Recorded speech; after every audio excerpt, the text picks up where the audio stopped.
Peggy 18.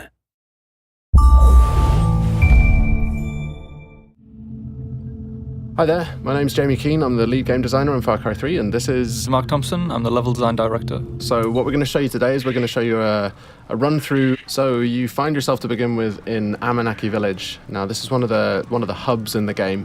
It's kind of a friendly area where you can rest, recuperate, you're going to feel a bit of the life of the world, but you're never under threat here. You can also do things like you can go to the store and buy new weapons and things like that, but it's basically your safe haven in the world. I was out hunting this morning, got lucky. So at this point, if you look at the mini-map, it doesn't have a lot of useful information on it. Actually, it's almost entirely useless, apart from the radio tower icon you can see there. Whenever you get to a new area of the world, the map will look like this. So the first thing you need to do is find the nearest radio tower, which is generally a visible landmark on the horizon. And then you need to head up there and take off the GPS scrambling device, which Vass and his pirates have put there. So they're always going to be pretty much in high places in the world, areas that you're going to find easy to see. We wanted to make it a slightly different challenge to the rest of the gameplay. A lot of the gameplay in the world is combat oriented, whereas this we wanted to make much more of a kind of a jumping puzzle.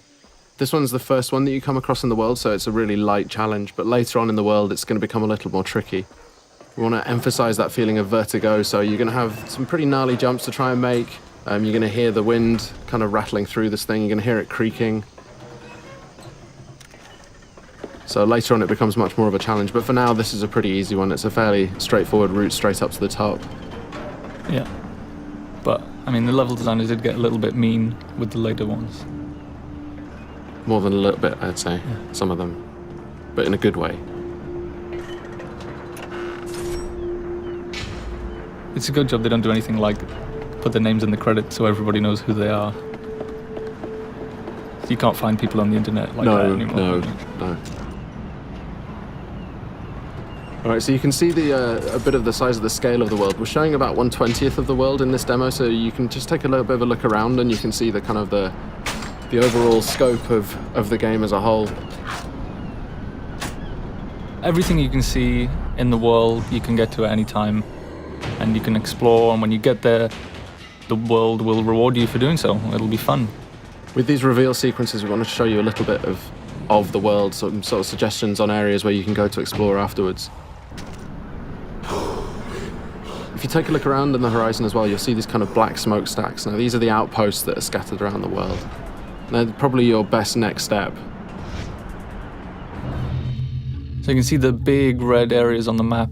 They dictate that the pirates control this part of the world. So when you move around the world, you might be ambushed, you might come across roadblocks as you're driving around. But what you can do is, if you head to the outpost, you can actually take it back and claim this part of the island as your own, well, as yours along with the rebels, the Rakyat. So gradually as you move through the world, you end up kind of cleaning the map. And taking it back for the locals, which in turn makes life easier for you as you move around. Right, so we spotted a couple of goats. So we're going to kill the goats with extreme prejudice. That's quite unfriendly, I thought.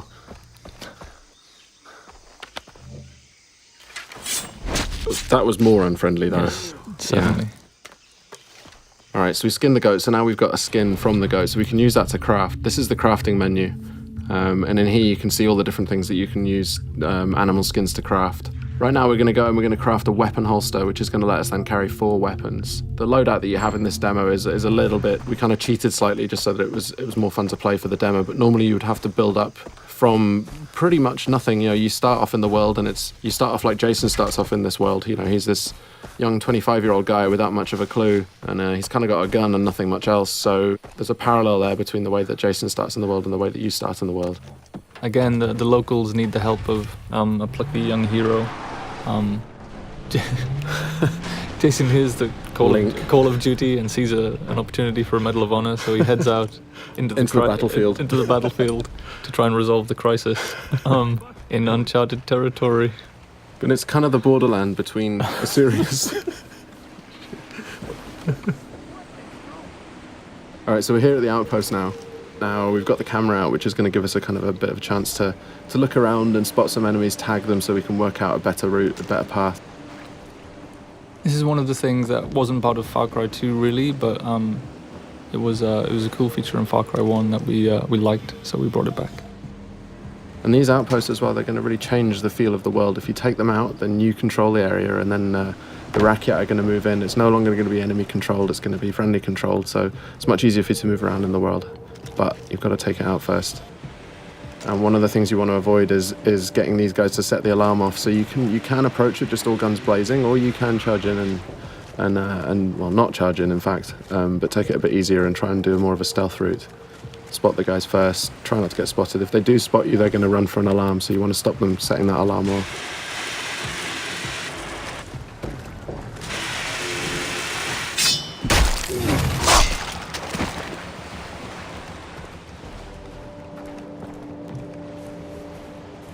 Alright, so we're trying to do a bit more of a stealth route here.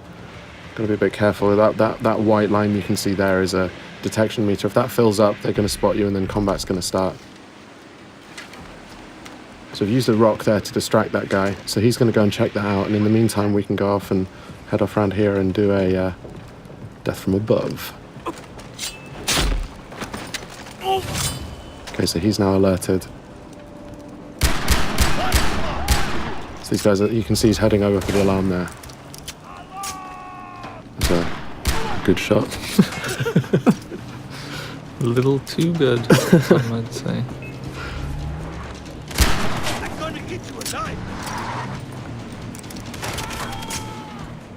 Alright, so it's all kicked off now because I can hear you. So this is the thing. I mean, once you do go weapons loud, the world reacts to it, and the world's going to come and find out and see what you're up to.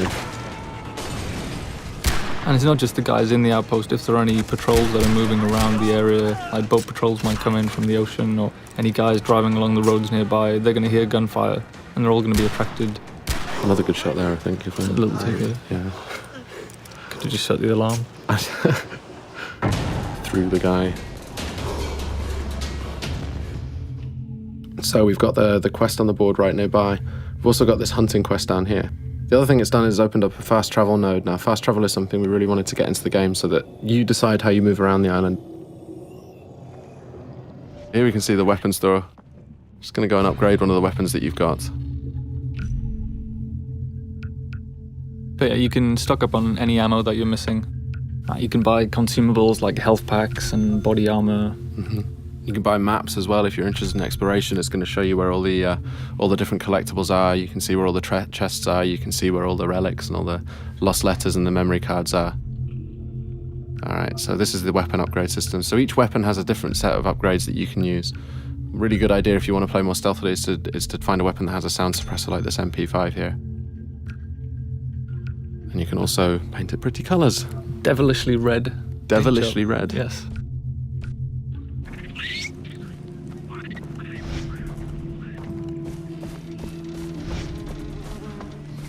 Alright, moving up to take this quest, which is just on the board over here.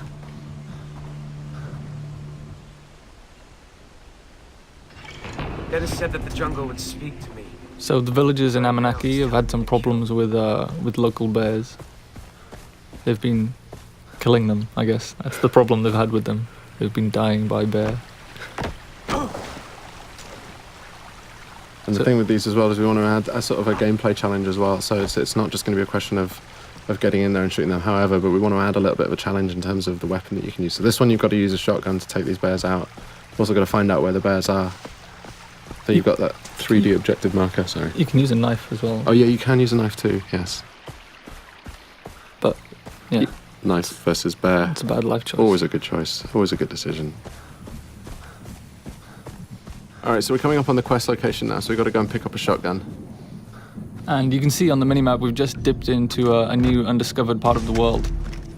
So if we didn't want to go kill these bears, we could head off to that radio tower and unlock a new section of the map and unlock some new side quests and things to do. But right now we're going to go and shoot bears. In the face? No, well I decided not to go within the face because... That would be too efficient. It would be. But there we can see it. Alright, now, bears can take a lot of punishment and they pack a real punch, as you can see there. When you get hit by them, you really know about it. I've seen it go a lot worse than that. Definitely. Well, that's the thing, because you feel all confident because, you know, they're not closing very quickly and then suddenly knock you over. Yeah. All right, so we're into the cave now. And this is it's a whole new dimension, I guess, that we added to Far Cry, is lots of interior spaces. There's something that the tech couldn't do back in Far Cry 2, so it's something we added, so you'll have lots of... and it just adds lots of interesting avenues for exploration. Lots of cave networks, tunnels underground, old mines, old temples. And there's always something to do and find down there. It's true. And you have a flashlight as well, so you can see where you're going. Indeed. Adding other dimensions, really? Going to interplane our experiences. Yeah, I mean, physically and metaphysically. So we added Hell and Rylier. And Yeah. In the last area, we headed to the radio tower first so we could figure out the lay of the land and decide what to do next. But in this instance, we just sold the smokestack and headed straight for it. And there's no order that you need to do anything. No, I mean, you don't have to do any of these things if you don't want to. It's just going to make it more difficult to... Oh, I think I heard a tiger. Ah, yes. That's kind of forced the hand on the stealth issue there a little bit, I think. Yes, a little too close to the outpost there. Explosive arrow. But they don't know quite where you are yet. They just heard the gunfire and they come and investigate. Oh, and this is the best explosive arrow ever.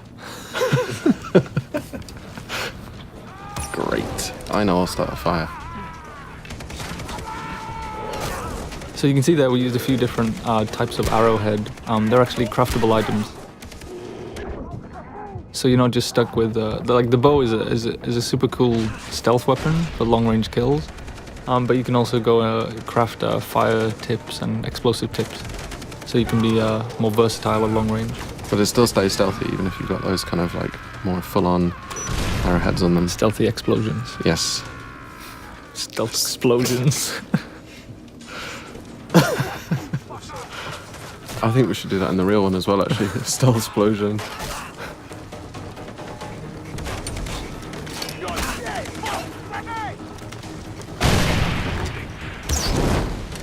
So yeah, this one, when the stealth thing went out the window, I think it was just all guns blazing. Oh, and the alarm's been triggered as well. Great. But you can see we've got, obviously the fire tech is back from Far Cry 2. I wanted to really make sure that we kept that one in.